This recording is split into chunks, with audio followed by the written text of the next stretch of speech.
Like this young man, he ended up losing his own life. You might end up even losing more. You might end up losing your friends, family, relationships, and all those other kind of things. You might end up losing them just by claiming credit for the things that you did not do.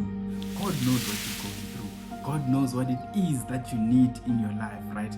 God knows it all. He knows and He will supply for you when the time is right. But you have to be patient. You have to be patient and trust that God is going to come through for you. Greetings once again and welcome back to the channel, guys. Welcome back. Now, if you haven't subscribed to the channel, do so by subscribing to the channel and hitting the notification bell so that you do not miss when a new video pops up, right? Now, guys, also keep in mind that you are now available on Anchor, Spotify, as well as on Apple Podcast, and you can find us on those three platforms where you can listen to us in the luxury of your car, or when you're taking a jog, or just listening to music on your way to work, right? Now, also we are now available on TikTok at Sinner Saved by _Grace, where you can then find us there as well, and you can get the short messages of the day that can help you to go on through your day, right? Now, also, guys, this is to my podcasters. Remember, we are now available as well on YouTube at Ashley Gerera, and you can be sure to follow us on that platform where you can get the full message and you can get the video and the verses that we had then shared on the podcast, and you can find them as well on YouTube. Now, today, our topic for today says that be patient, your time is coming. Be patient, your time is coming. Right? Have you ever been in an instance, or maybe even now at this point, you're in an instance where you're in a waiting period, right? But today's message says that you should be patient because your time is coming, and that is what we're going to be talking about today.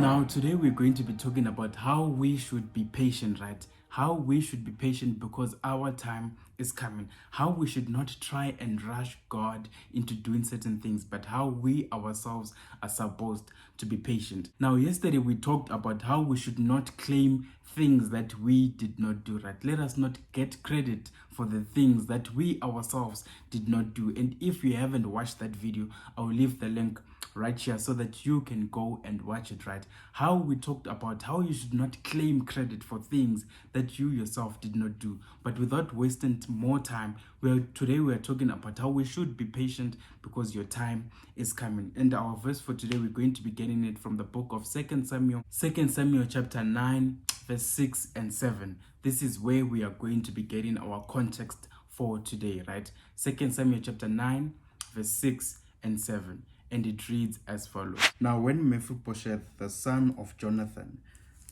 the son of Saul, was come unto David, he fell on his face and did reverence. And David said, Mephibosheth. And he answered, Behold thy servant. And David said unto him, Fear not, for I will surely show thee kindness for Jonathan thy father's sake, and will restore thee all the land of Saul thy father, and thou shalt eat bread at my table continually. Now, as we just read here, right? Now, just to give a brief summary, or rather, like we always do on a daily basis, just to give a brief summary of what was going on, right? So Mephibosheth was Jonathan's son, right? So now when David was thinking of someone to bless, right? It's like, wow, who can I bless that is left of Saul's house, right? Then he thinks about Jonathan. He says that, is there anyone in the Jonathan family, or rather in Saul's house, that I can bless myself? And then Ziba, who was one of Saul's servants, comes up and says, you know what, there's a guy called Jonathan, but he is lame, right?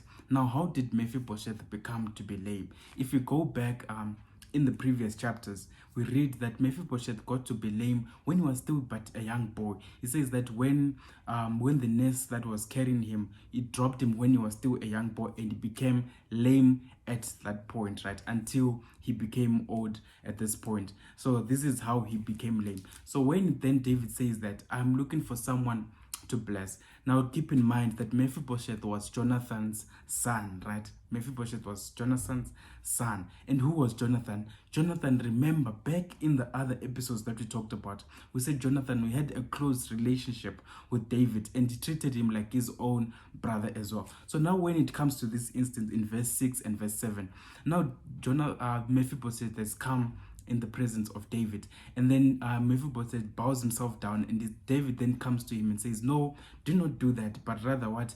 Get up, fear not, for I am going to show you kindness today, right? Mind you, this guy was a lame guy. This guy has been a lame guy all his life. For when he was dropped by the nest, he was still but a kid, right? He was still but a kid and became lame from that point onwards until at this point. So now when he comes to David, David tells him, fear not, for I am going to show you what? Kindness, and you are going to eat at the king's table. Not just any table, but you are going to be eating at the king's table. Right, and David even goes further to say that I am going to restore you for everything that you've ever lost, even all the land that your father had. I am going to restore it back to you, right? And this is what happens for it to come to this point in verse 6 and 7 that we just read. So what then is the message that we can then get for ourselves for today? What message can we take on that we can keep and apply in our lives? Now Mephibosheth, right, clearly he knew that David and Jonathan had a relationship. Clearly Mephibosheth, in his growing up or in his upbringing, people told him that, you know what, your father had a relationship with David. Your father had a relationship with David, but it never, Mephibosheth, it is not recorded in the Bible where he came to David and said, because of my father's sake, why are you forsaking me? Why is it now that I'm suffering and you never come to me and try to help me with anything, right? It is not recorded in the Bible that these things happen, but it is David himself who inquires of Mephibosheth, who's Jonathan's son, right? So then this shows that Mephibosheth was exercising an act of patience as well, right? Because I'm sure as he was growing up, people told him that your father had a close relationship with David, and probably he would ask himself, so why is it, if he had such a close relationship with my father, that he's not even coming to help me with anything? Like, I eat this other side and he is the king now and he's not showing me any kind of favor. And remember, Jonathan and David made a covenant with each other, and they say that he is going to protect the seed of Jonathan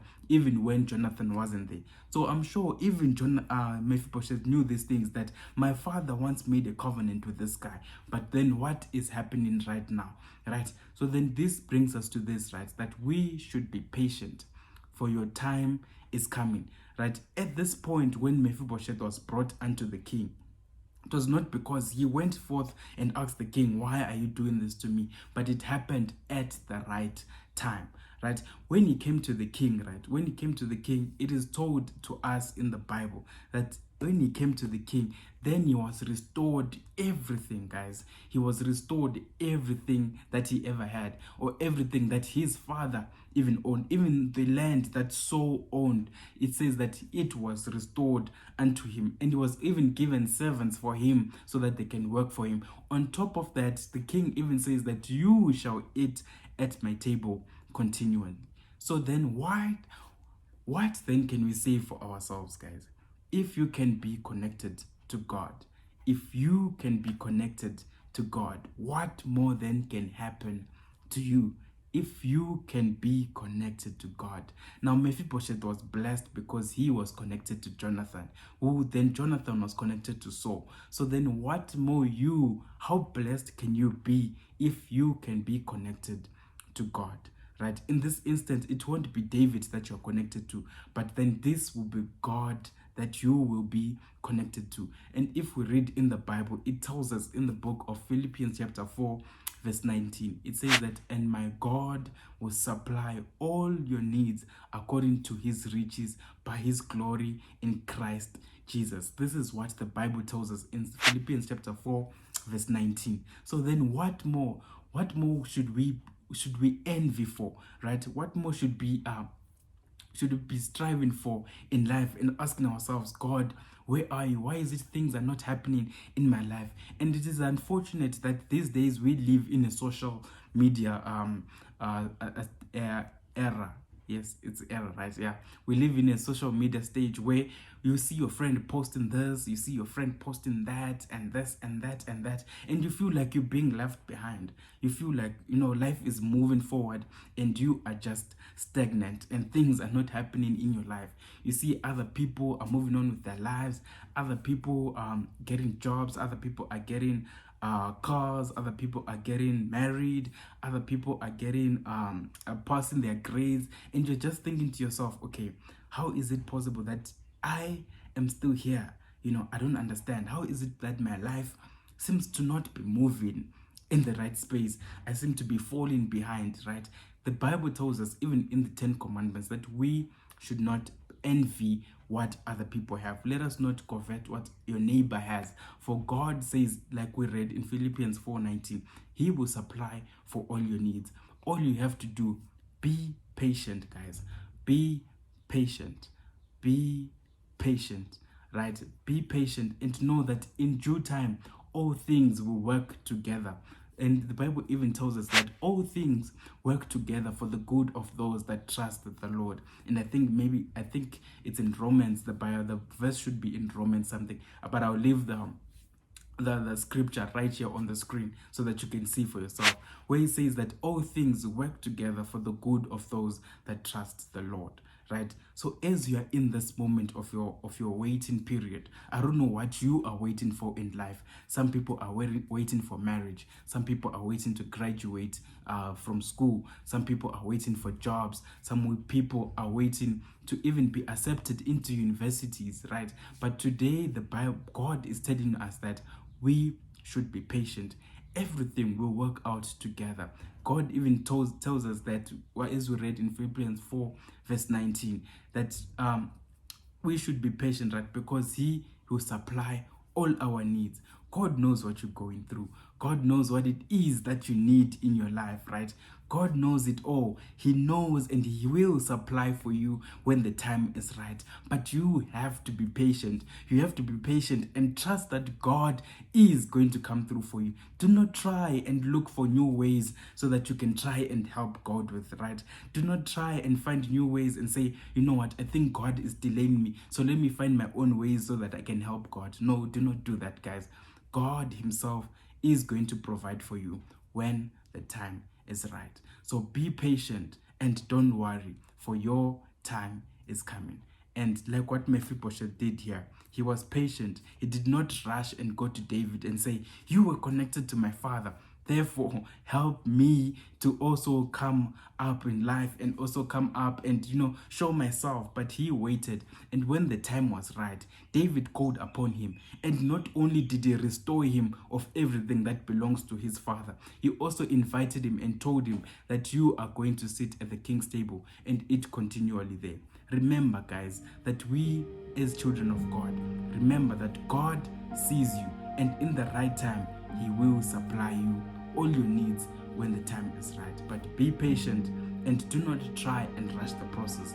Remember, God is watching you and He will always be there for you. And that is our message for today. May God bless you.